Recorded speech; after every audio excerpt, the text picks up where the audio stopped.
Hey everybody, it's Bust, and today we're going to be playing a little bit of All Commons Twist with Demon Warlock. And so, in my opinion, out here in the Twist format, you have three angles that you can take with Warlock. You can play kind of a classic-y control style grind 'em out Warlock deck, which has to just be pure garbage. I don't think you can outvalue the dragon, so there's no reason to go for it, especially without having access to like big board wipes or something. And so I don't think that's really on the table. The next two, as far as this deck goes, it did start off as kind of a death rattle based Warlock deck using the likes of the Serpent Egg and the other egg that generates the 3/1/1s and trying to take advantage of a lot of the sacrifice effects with these death rattles and ultimately getting the most that you could out of the Undertaker.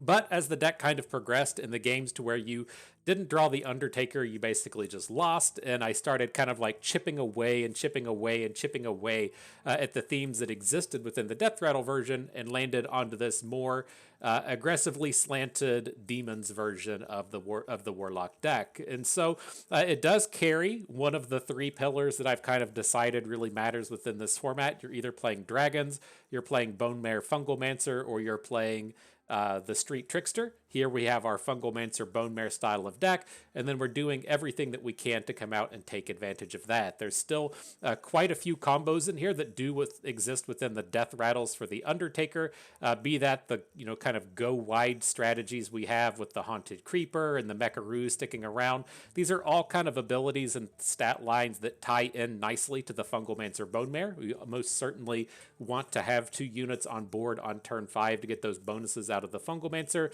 and these death rattle units that resummon other things certainly play to that game. The other big advantages that we get once we kind of move away from the eggs style of deck is we're going to be playing the Darkshire Councilman and the Imp Gang Boss, very powerful mid-game plays. The Dragons decks tend to have pretty terrible removal. The Warriors tend to just be the Charge Dragon or the some various play with an Execute, so the Darkshire Councilman survives a lot longer than he typically should. And then the Imp Gang Boss gets all kinds of big bonuses from the likes of Demonfuse and Fungalmancer and Bonemare. I got a cat trying to get up here. I'm sorry, hang on. Let me get her. It's Pepper. Here we go. You Hearthstone folks may not be familiar with this. You got to stop the video sometimes and just get a little bit of Pepper up in here. Yeah, she was stomping on my cables and making it hard to move. But nonetheless, the Darkshire Councilman and the Imp Gang Boss or any demon attached up with the Demonfuse on its own does play quite well into the space of dragons, given that they don't have those good removal spells. They tend to just have Execute or have that one charge dragon to try and take your bigger plays down. So we are allowed to kind of develop without the opponent really coming out and causing us a lot of problems. Otherwise, we have a nice value slant to the deck. The Fiendish Servant ties both into our Demonfuse and it ties into our Death Rattle style of themes. And then we have a reasonable value package between the Dark Peddler and the Evil Genius generating cards, and then a Twisted Knowledge to give us a little bit of value in the mid game. To me, the big shining moment within this deck, the big thing I'm not seeing a lot of in this format is the Blood Troll Sapper. This is a very powerful card in terms of OTKing down a warrior deck. It's very easy to get these boards to where we have 5 or 6 units on board. Opponent completely takes advantage of it, but they're at like 6 health, and we're able to use the Sapper to clear through those final bits of taunt damage that we need to come in and finish off. And so that's it. That's the deck we're doing battle with today. Before the battles begin, you know what we got to do. We got to turn something premium. And it's hard for me to visualize with this. It's hard for me to tell what's not premium and what is. But historically, I really like turning these cards that generate more cards premium, right? If the Evil Genius is premium, then the lackeys that he generates will also be premium. So we'll come out, make a little bit of premium version of him. If I could figure out how to do this. Are we not allowed to pick that one? Why can't I turn it? What are you doing? Where's it at? Evil Genius. Upgrade. There we go. Whew. I gotta make my life fucking stressful out here. And with that out of the way, let's jump on in. Get that record counter reset. Get the deck up and running. See if we can't pull down a victory or two. So I miss it, man. I initially thought that this deck was going to land as being like a Flame Imp style of deck. It was really going to take me back to the days of 2016 and playing some discard Warlock and getting our power overwhelmings and our Flame Imps up and running. But Feels like that card's just trash, as much as it hurts to say. I had high hopes for a card like Flame Imp, but it feels like it needs to be like a 4/3 to be relevant or something. Just a 3/2 stat line in the face of all the value cards these days just feels pretty abysmally bad. And so maybe the intern will run that one up the chain, and we'll see what happens with it. So, all right, I am going to dig for a 1 here. I don't quite want to hang on to the Evil Genius, even though we did just turn it premium.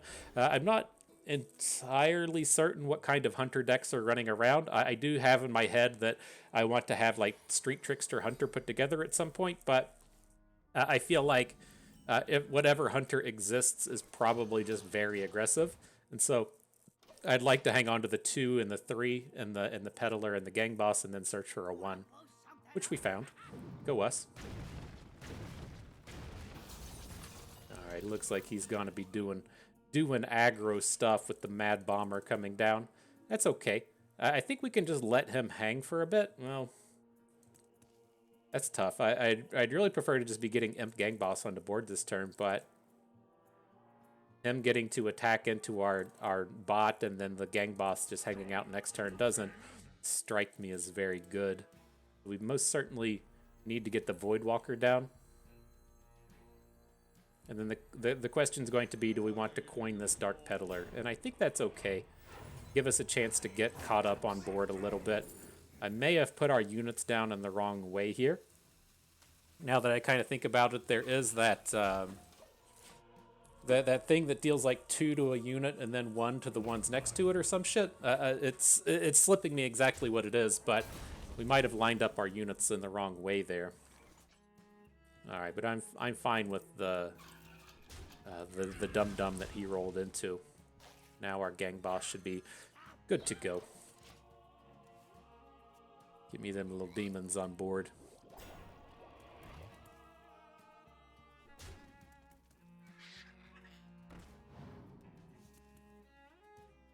All right, well, we're going to have to do something to fight through this nonsense. I don't really want to just be giving up on the Gang Boss here. I think this will just be a... We'll give up the 2/1. We'll drop the Darkbomb onto the thing so that our units get to survive a little more. Get the Lothek off of the board. And with the 2 mana left over, get these additional dudes down. See if we can't pull off this Demonfuse onto the Fiendish Servant. It's one of the neater combos in here, right? Where you grow the Servant, get the good combat, and then distribute the stats elsewhere. Especially with a board like this to where we get to pick and choose where the stats are going to go. That looks pretty sweet. Before we go too ham with this, the sequencing will work, right? We just go ahead and trade with the Yeti. I don't think we need the big stats landing on the Councilman. Oh shit, our dude's just gonna... Oh, it's only the attack bonus that moves out. My bad. I forgot about that. It'll be okay, though. I was worried a little bit about, like, Deadly Shot. I don't know if Deadly Shot's actively a thing in this format, but it's something that I look to play to try and help take down the dragons. I didn't feel very good about it, but that was a very deadly shotable hand. Now I got to figure out the traps. I'm so glad the deck tracker pulls up what all the traps actually are. Most of these I don't care about. Bear traps when you hit the opponent. Dart traps when you hero power. Explosive AoEs are board. Freezing, that's an oldie but goodie. None of these matter about attacking the unit. What is it, freezing? Sure. Do we want to let him just keep the Worgen? I'm not entirely certain what exists in the game these days. I think I'm looking to get this Evil Genius down. Let's see. We can stack a bunch of stats onto the Councilman. Maybe we'll pick up an interactive lackey. Summon a 2-cost minion is kind of interesting with the Councilman on the board, but I don't think it's quite necessary at this point. See if we don't end up saving it for this Bonemare a couple of turns from now, or if a Fungalmancer turns up. Alright, opponent says it's officially time. Go into the face place.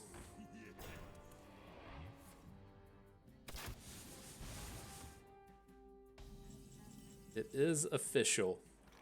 Mark your calendars.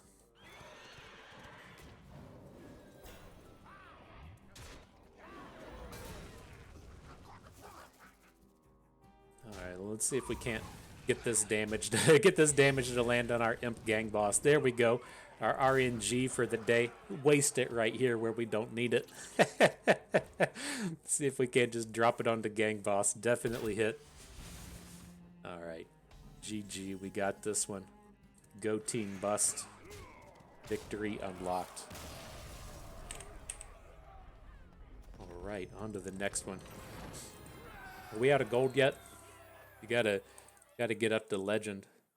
I was thinking over the course of the week, you know, for a lot of people in both Hearthstone and in all of these games, it's a matter of just hitting legend and then you kind of quit for the month. And being in the kind of content creator space, there's just like, you know, you can't just quit there. You gotta keep doing what you're doing. And so it was interesting in the Legends of Runeterra to where it'd been the kind of first time in my life to where I was really motivated to just grind hard and keep grinding. Even, you know, if you're not gonna go for rank 1, what's the point in grinding ladder? Like that's a kind of thought that enters your head a lot. And it was very interesting seeing kind of our progression and growth throughout the course of Legends of Runeterra over the course of the past year and a half of playing competitive constructed. So it's like we'd start out and like hitting Legend was very easy, or hitting Masters, whatever it was called. And then moving into the next space of trying to qualifying for seasonals, like it was like I was kind of struggling to stay within the top 700. Like that was how you qualified there, as you stayed in the top 700 of the game, and then you got to participate in the monthly event. And so we got that, and then afterwards from there, you know, maintaining top 700 wasn't particularly hard, and I was sitting in around like top 500, and then it, like right here at the end before the game went away, we were really getting to that place to where I'm just sitting in the top 100 while we're just out here making content. And so out here playing a lot of off-meta decks and a lot of real, you know, weird kind of grindy things, and it's still just being okay. Like I was pretty happy with how all of that turned out. I'm hoping we can kind of mimic that a bit out here in the space of Hearthstone. But all right, let's see how this goes. You know, if he's got the Warpath for the coin Warpath this turn, it kind of sucks, but it's not the end of the world. Now, we can make plays down onto this Acolyte of Pain. We haven't hit any death rattles, so I don't feel like we get to just go ham with the Undertaker, but the Demonfuse onto the Voidwalker into the Acolyte of Pain should be good. It does feel like he's trying to set up a Warpath for this upcoming turn, and I definitely don't want him to get a Warpath for 2, and then also have that give him a bunch of card draw for the Acolyte of Pain.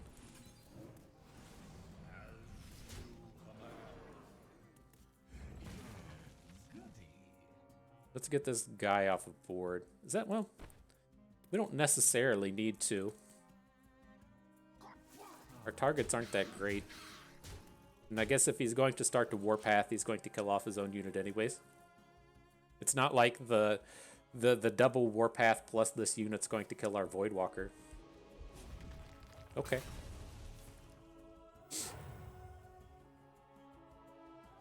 Sure.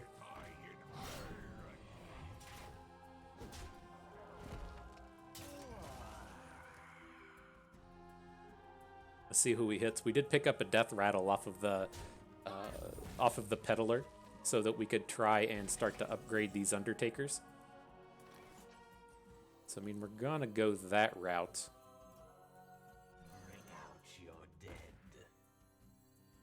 Let's see what we hit with the lackeys first, though. Do attack and rush. Kind of work with that.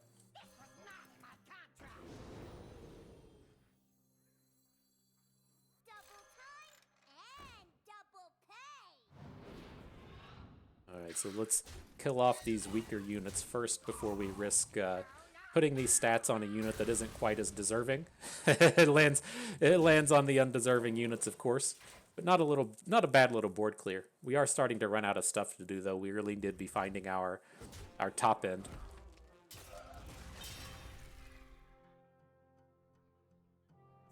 It's okay, fam. I shouldn't talk bad about you, Goblin Lackey. You, you deserve all those bonus healths. You gave us that sweet rush. I appreciate it, my dude. That was mean of me, and I take it back. Another Sword Eater, sure.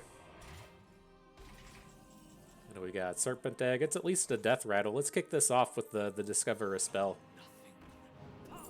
Are any of these awesome? I'm leaning towards the value angle with the Twisted Knowledge. I mean, Demon Bolt for 2 or 1 is very realistic given the makeup of our hand. But, like, he's not really near any cards I care about taking down. I'm leaning towards just taking the Twisted Knowledge so we can kind of pick and choose what we get in terms of good discovers. Probably should have just gone ahead and led with that. Hang on. Alfiend is kind of tempting when our hand is pretty empty, but I think we just want the expensives here. And yeah, I guess that is a Demon Bolt, huh? Now, I guess the thing to consider is we could use that Witchwood Imp. It gives us a way to... did we fuck this up? I'm going to say it gives us a way to grow our Undertaker. Yeah, I messed that up a little bit.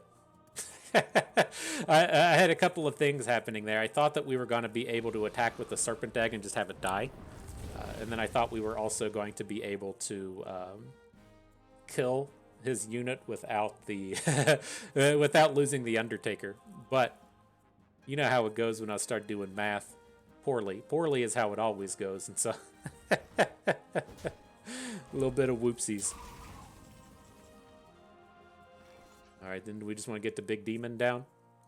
I think he's reasonable here. Like, he's already played one Execute and shouldn't have a ton of good ways to kill it. And then if his way to kill it is the Rush Dragon, he has to use his other cards on board to try and fight through. So I think that's okay. He seems reasonable. Apple Bomb's kind of shitty to see turn up.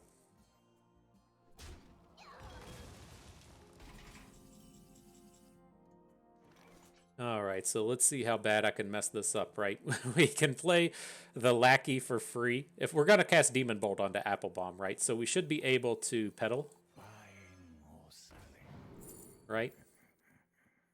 It's another, like, these cards all suck. I think we probably want Goblin Bomb here. Get a way to deal the damages to face. Can we just lethal? Did I miss it? No, I didn't miss it. We're okay. We can add in Goblin Bomb. We can add in the Lackey.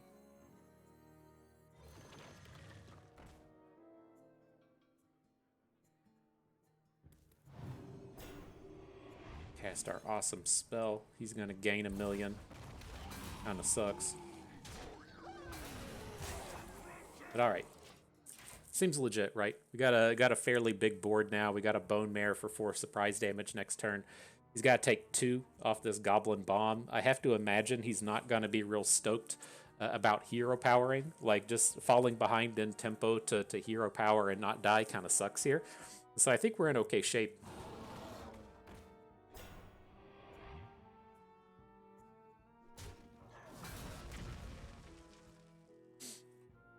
Famous last words, but I think it's okay. As this board stands, we can Bonemare the Serpent, take down the taunt, and then come in for the last of the damage. Go bust. Rip it. All right, not bad, not bad. Marked the W for bust. Felt pretty good. Got those ranked rewards. Definitely deserve. Feels like they're so low.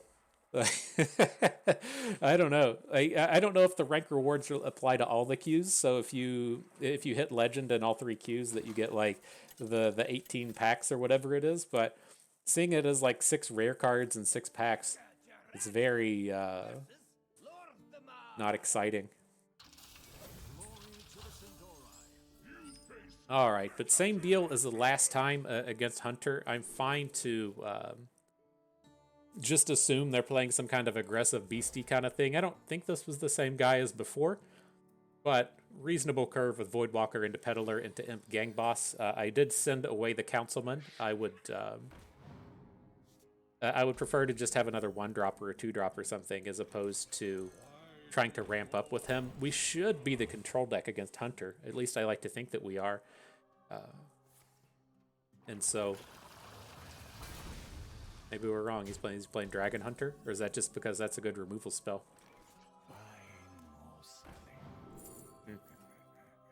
So who do we want here? Do we ever really want to go for this Swamp Leech just to get the little bit of heal? Like, as our hand is at the moment, we don't have any of the big, like, demon cards, right? So the Voidwalker doesn't matter. We don't have any Death Rattle cards, so the Mecharoo doesn't super matter. But we can maybe set up something to where we, like, Leech and Fungalmancer in the same turn, and then just have that big old lifesteal unit on board and see if it's too much for him to deal with. I'm leaning towards that being okay. Definitely seems like he's trying to. I don't know. I don't fully believe if he's a dragon deck or not, but all right, he's playing dragons. It's official. It's been decided.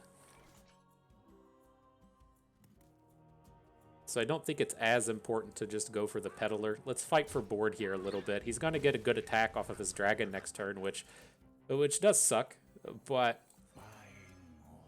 once we get set up for this,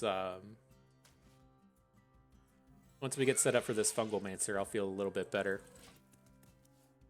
Like, ideally, we're just going to need one good attack with the Fungalmancer, and then we'll just boost the Swamp Leech without it needing to get involved in combat. It is a little scary in the sense that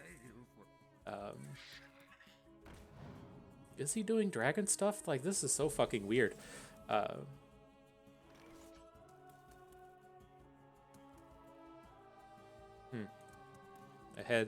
had such bigger bigger ideas and thoughts on how we were gonna manage this board, and it just did not come together. I mean, I still think the Fungalmancer is good here.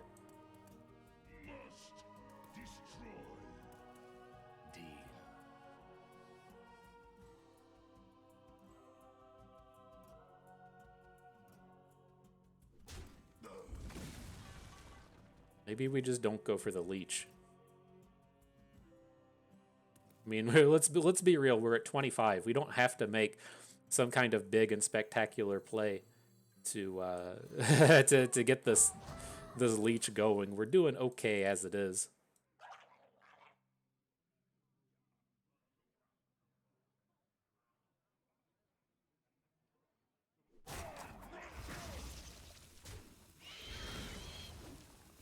All right, fine. Fuck it.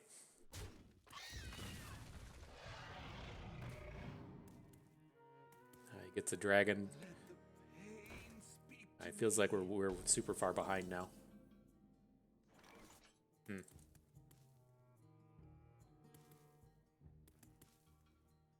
I'm not particularly amped about him being able to keep this Acolyte of Pain around. There's just nothing we can do about it at the moment, though. Let's see what lackeys we pick up. And then I am going to Abusive Sergeant onto the Fungalmancer to take down his Poisonous.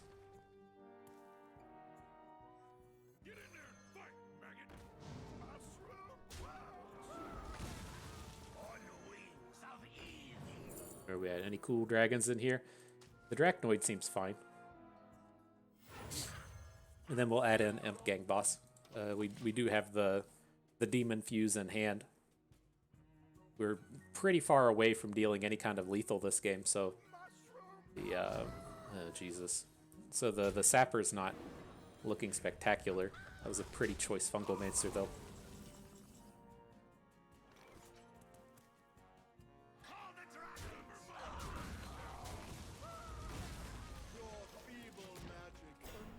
All right, counting on you, Fam Jam. You gotta, you gotta get this Acolyte of Pain in order. Everything this game just went fucking wrong. Oh Jesus. Okay. All right. I don't know, man. That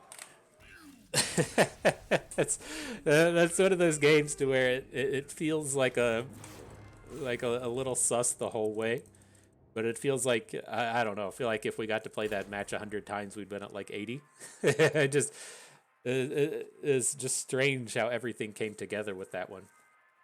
Just turn after turn after turn of things that I didn't expect or didn't see, and so I haven't got to the point to where you can read into that stuff. He's got to play. We're playing level 1 out here. We're playing the most basic levels that we can.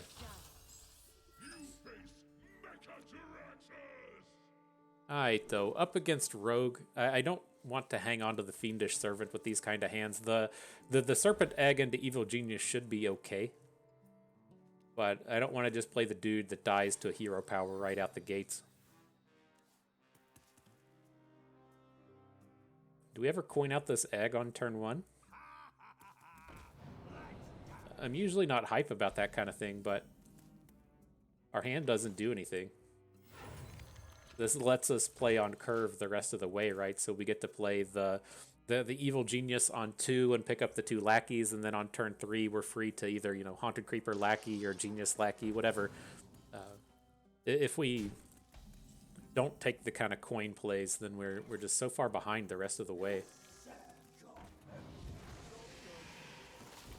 Golden lackeys though, feeling good about themselves. Look at this guy. I right-click cards so many times. This game is so dumb in that sense.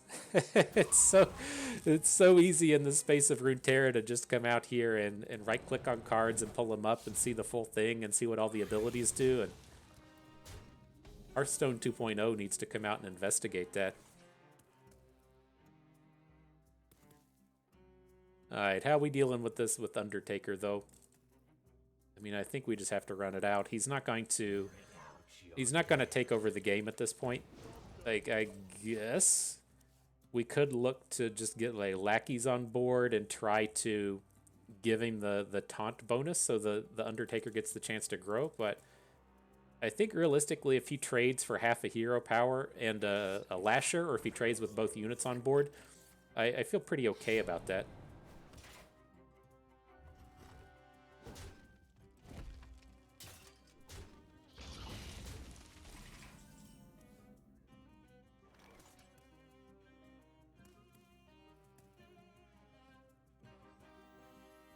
Peddler turns up. I'm going to look to put taunt onto the Serpent Egg since we can't kill anything with our rush lackey.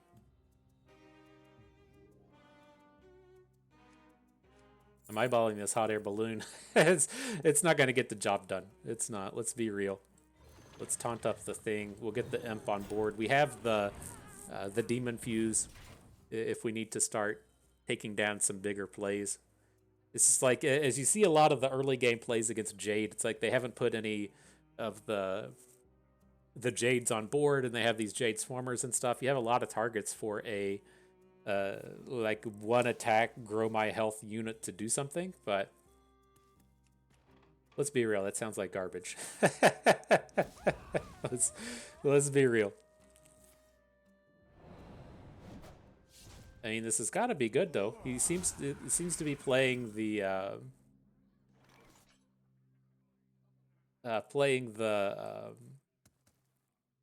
like Street Trickster iteration of this, and he's already spent both of his Eviscerates. He's spent a bunch of his Razor Petals, so I don't think we have to worry about getting OTK'd anytime soon.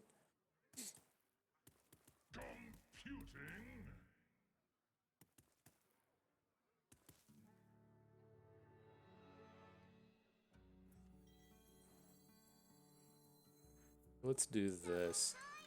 I'm going to give the spider the stats, so if he wants to attack into it, you know, it's going to start chunking down his units, and then we can add in the Haunted Creeper. I didn't want to sacrifice the Haunted Creeper because I don't want it to just die to Fan of Knives, and so we do have a board that's fairly susceptible to the Fan. I think this is okay. We picked up double rush in hand, which could be pretty useful next turn, assuming that the Haunted Creeper survives. So if we attack a unit and then put the rushes on the 2 Spiderlings, get another quick set of attacks in, it's not bad.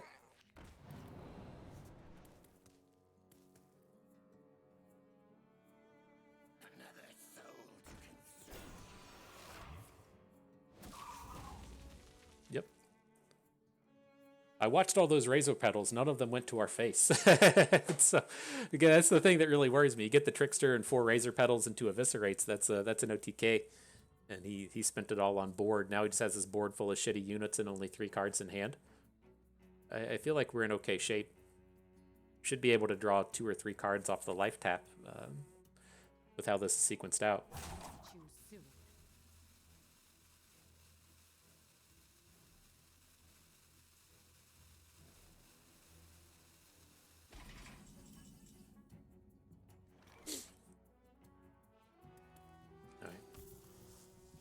There's a Fungalmancer.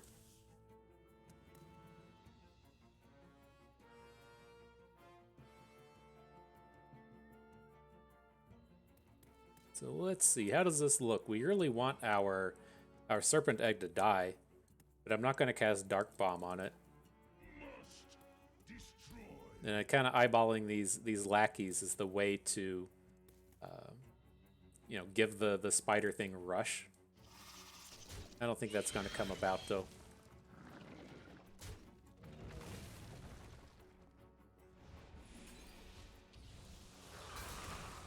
Picked up the knowledge thing.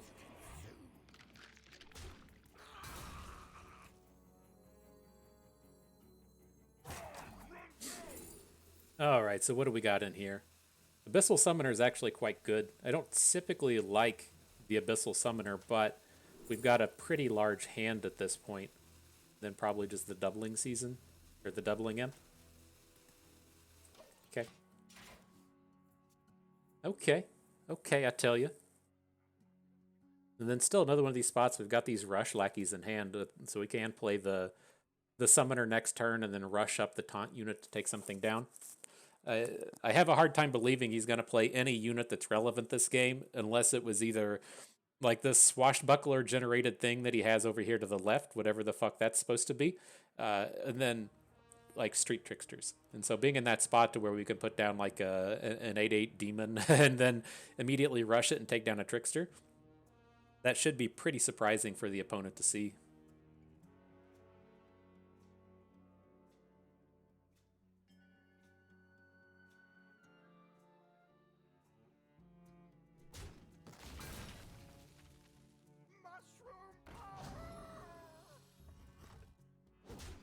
Say these guys going face. He's got to start hitting in that face place if he ever wants to win the game.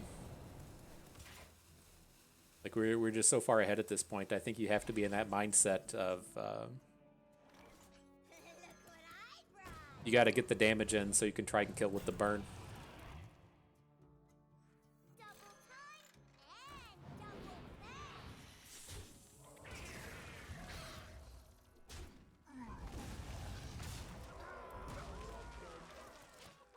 All right, we're getting somewhere. Slowly but surely, we're getting somewhere. Priest of the Feast. Oh, there's some razor petals and shit. Uh-oh. But they're going at units. Okay. Okay, good. I was like, fuck. He's just gonna add the petals to hand and then go to play Street Trickster next turn. Not the case at all, though. Good stuff.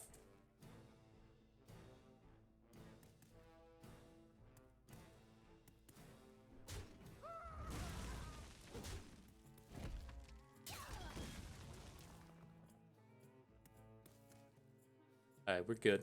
We're good. Get this defensive Undertaker on board. Where are you at? So we'll Undertaker. We'll hit him with the Bonemare. Just try and prevent the damage. Again, like I gotta feel like as long as we can,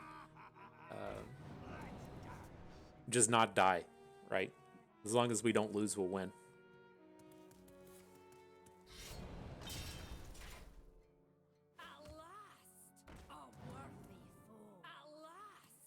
all the Dragon Slayers coming down.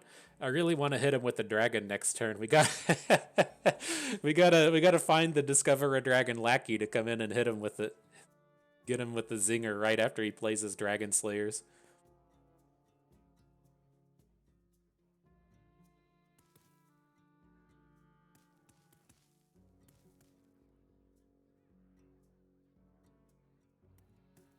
All right, what you got for us, Fam Jam?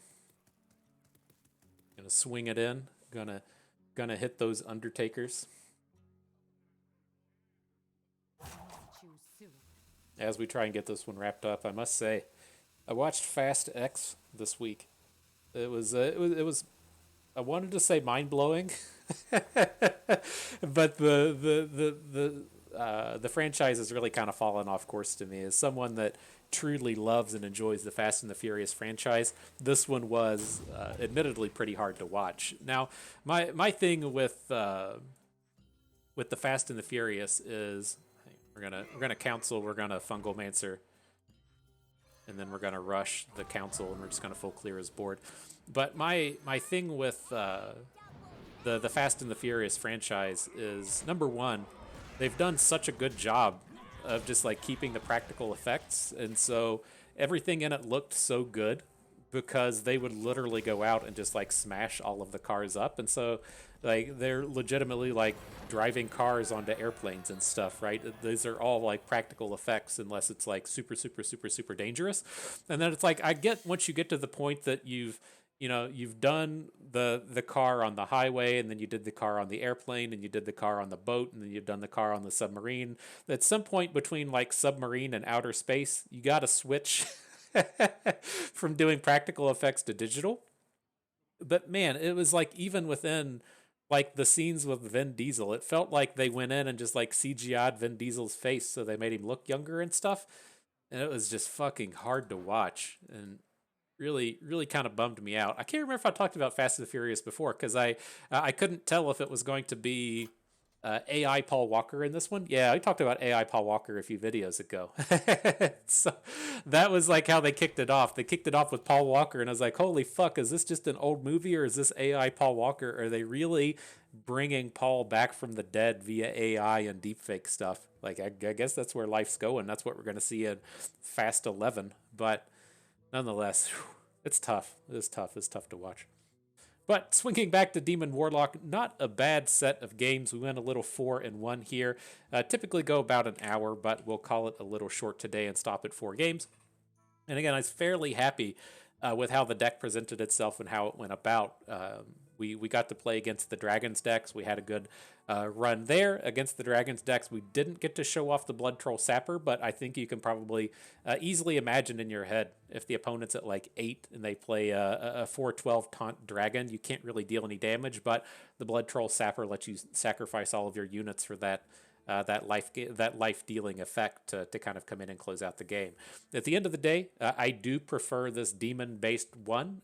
Some of the numbers still feel a little off, as we're out here like in these weird spots to where we have Demonfuses but no targets, and we have some spots to where we have Undertaker but it's not really able to grow to like a 3/4 or a 4/5 or anything. And so maybe the answer is to just take Undertaker out of the deck for another couple of demons to really kind of round out your targets for the Demonfuse, because we haven't been really like smashing any of these games with the Undertaker, right? It never scaled out of control. And it probably just doesn't belong here if that's going to be the case. And so I could certainly see with this deck, in terms of kind of modifying it for the future, is to take the Undertakers out. I can see an argument for taking out one copy of the Blood Troll Sapper, since drawing 2 copies is completely dead. But you have to ask yourself the question, against all of these Dragon Warriors, would I rather draw 2 copies or would I rather draw 0? And the answer there is typically I would rather draw 2. And so I'm not entirely convinced that 1 would be the correct number, but it does find a lot of boards to where you have like 2 guys down and it doesn't deal enough damage, or you draw the 2 copies and it doesn't do enough. So maybe those are the kind of angles to look to take with this thing, is to cut out the 2 Undertakers, cut out 1 copy of Blood Troll Sapper, maybe fit in like the 2/4 demon for 2 mana that deals 2 damage to you, just since it's such a strong on curve kind of play. And then find another 1-drop to kind of replace the curve space for Undertaker, probably a Voidwalker. But nonetheless, good set of games. I had fun with that. I hope you did too, because that is going to do it for us today. So if everyone enjoyed the video, hope maybe learned a thing or two along the way, had a good time watching. This is Bust, and we thank you for being here.